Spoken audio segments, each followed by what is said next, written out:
ruwatan ingkang sampun lumampah bilih saged kawas kanthi maneka wadicara wonten ingkang kawawas mawi pendekatan teologis magepokan kalih kapitayan wonten cara ingkang saged kawas kanthi sosiologis menika magepokan kalian tata cara gesang bebrayan aspek sosial. Dinten menika badhe karembak ingkang wonten gandeng-gandengipun kalian wawasan antropologis. Yang Jawi amun-amun karyenak Yasin Sasomo. Bilih yang gesang menika jamak limrah menawi guyub rukun gotong royong bebarengan ngangge gawe. Ruwatan ingkang sampun lumampah ingkang sampun dipun tindakaken dening warga Bantul mliginipun tiyang Jawi umumipun menika kaklesih wiwit jaman Keraton Kaumpan Medang menika kacathet wonten lampahan Bima Kumara tasih mawi dasar cara Hindu Kama Anto Dharma Moksa.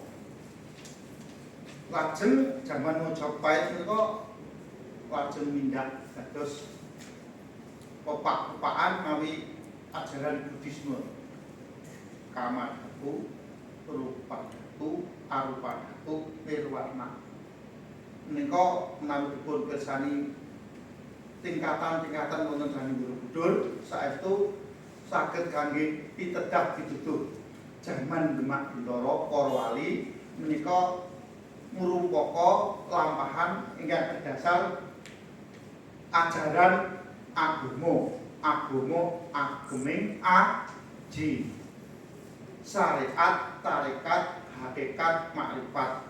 Lajeng priyayi Jawi mastani sembah raga sembah cipta sembah jiwa sembah rasa tansah pamoring sukma sinukmaya winaya ing asepi sinimpen lenging kalbu pambukaning warana tarlen saking riyep layap ngaluyup pindha sating suwena sumuseping rasa jati sari rasa jati sarira sajati naga sari tunggal negara satunggal.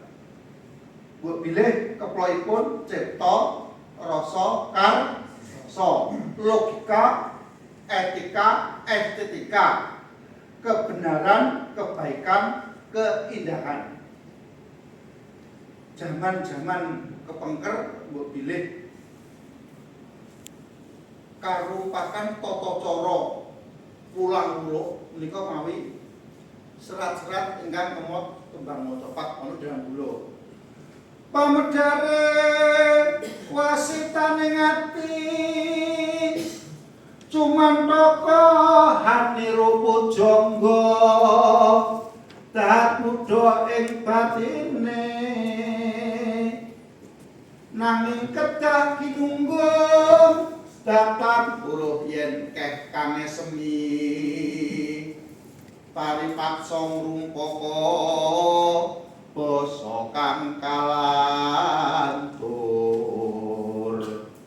tutur kang katula-tula tinelaten rinuruh kalawan ririh mrih padhanging sasmi sasmitane ngawurip wonten wayangane ngawurip pathet 6 pathet 9 pathet manura pathet 6 lambang 6 rasa satrasa pahit legi pedes kecut asin sepet supados jiwa raga menika selaras rasi seimbang prayogi menawi ngraosaken raos ingkang cacahipun 6 kangge ngreksa jiwanipun mawi pencegahan babahan Bawa Sanga. Tiyang gesang menika gadah 9 lubang. Sedaya tiyang bolonganipun 9. Talingan kalih, netra kalih, dono kalih, tutuk setunggal, wonten boten kula sebat kalih. Boten to menika? Kalih menika. Dipun peper 9 babahan menika menawi pun umbar ambabar dadi rubeda. Ngelmu iku kelakone kanthi laku lakase lawan kas tegese kas nyantosani setya budya panegese durhangkara angkara gung anggo gumulung gegolongan nira triloka lekering kungsi yen umbar ambabar dadi rubeda. Beda lamun kang wis sengsem reh ngasamun semune ngaksama sesamane bangsa sisip sarwa sareh saking martatama basa ilmu mupakate lan panemu pasahe lan tapa yen satriya tanah jauhi kuna-kuna kang kinelung triprakara lila lamun kelangan ora geketun trima yen ketaman saserik sameng dumadi trilegawa nalongso sra ring bathara lampahipun ringgit wacucal kalebet ingkang dados cak-cakan saketa menika tumuju pertengahan nyura manyar tegese barang anyar pembaruan reformasi kultural spiritual awal akhir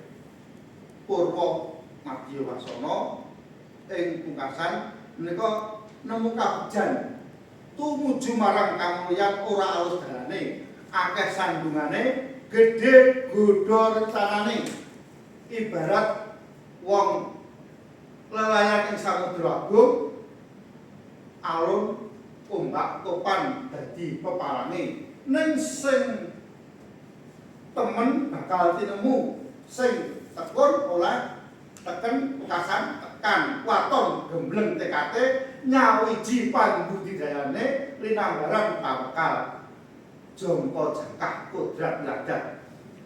Mila dari segi antropologis kemanusiaan menika jumbuh menawi cak-cakanipun tiyang Jawa menika minangka dados rana mikukuhaken kapribaden ketimuran. Mas aja dipleroki, mas aja dipoyoki, karepmu njaluk diesemi, tingkah lakumu kudu ngerti cara, aja ditinggal kapribaden ketimuran. Mengko keri ing jaman mbok yo sing eling